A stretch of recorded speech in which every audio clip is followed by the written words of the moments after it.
Ito pa lang si Senator Jinggoy Estrada nag-file sa Sandigan Bayan na sana ibasura ang kanyang PDAP graft case. Pero sa kasamaang palad dinismiss nga ng Sandigan Bayan.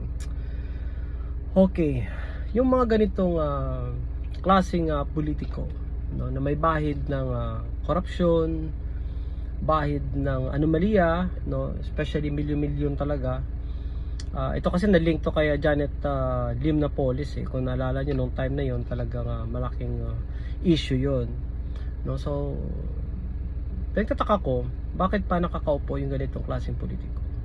Sana itong mga tao nag-iisip bago iboto, yung malinis yung credentials, ang linis ng trabaho, no, yung kasi pag may issue talaga, alam niyo yun, pag may usok, merong pinanggagalingang apoy. Tama ba yun? Kung may usok mo, yun. So, yun ang pinagtataka ko.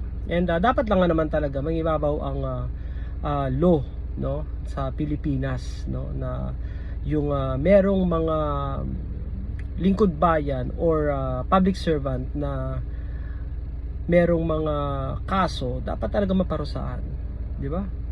Kaya dapat maging aware po tayo sa mga politiko na nagpapanggap, no, pero alam niyo na ang target is yung kaban ng bayan.